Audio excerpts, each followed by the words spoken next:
So mindfulness is the foundation.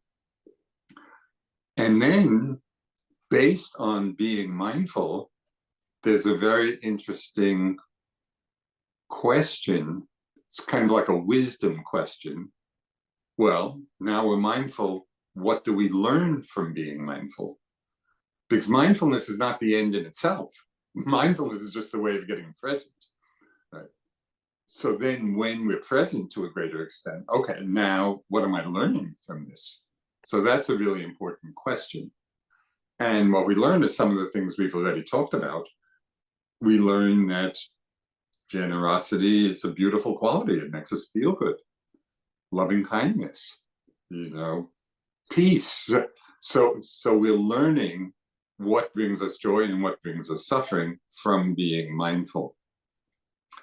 Then on a deeper level, through being mindful, we begin to become aware of what the Buddha called, and this is really a central piece of the Buddhist teachings, what he called the three characteristics of all experience, namely that all experience is impermanent, right?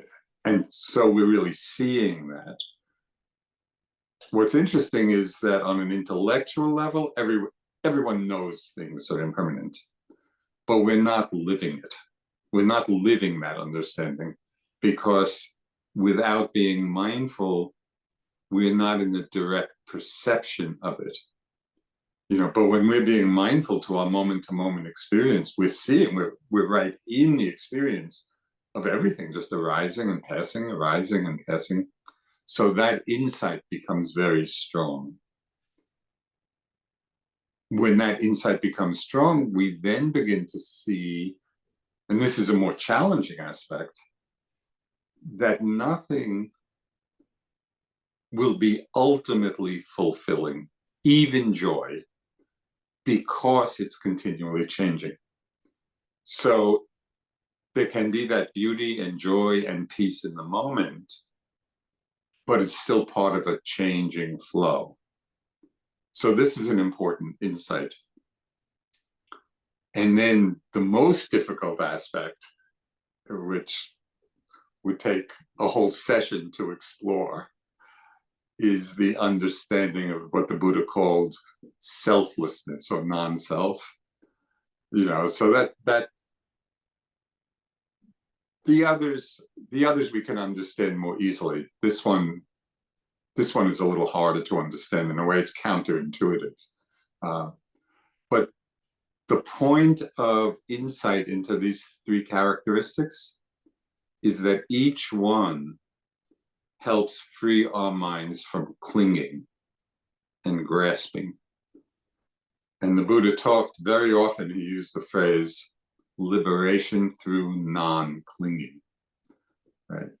And so we can just trace how, from being mindful at the beginning, we see what qualities are wholesome, and bring us happiness.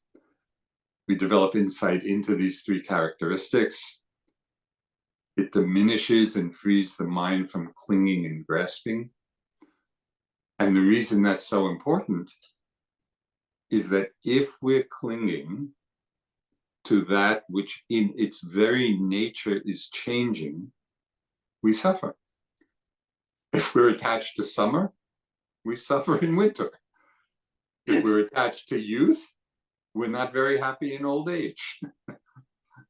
So we can apply it to everything, because everything is changing. And so real peace is being in the flow of change without grasping, without clinging. And so there's a very vivid example or image which describes this. If you think of holding on to a rope that somebody is pulling through your hand. So they're pulling the rope. The tighter you hold on as they're pulling the rope, you're going to get rope burn. Right? If you can loosen the hand and the rope gets pulled through, there's no problem. It's easeful. So the rope being pulled is like the flow of impermanent experiences. experiences, we could say, are being pulled through our lives. If we're inevitably, this is the nature of things, the more we tighten our grip on any one experience, it's rope burn, we suffer. So this insight all leads to freedom, all leads to greater ease, greater peace, greater joy. So that's a very quick summary of all the teachings.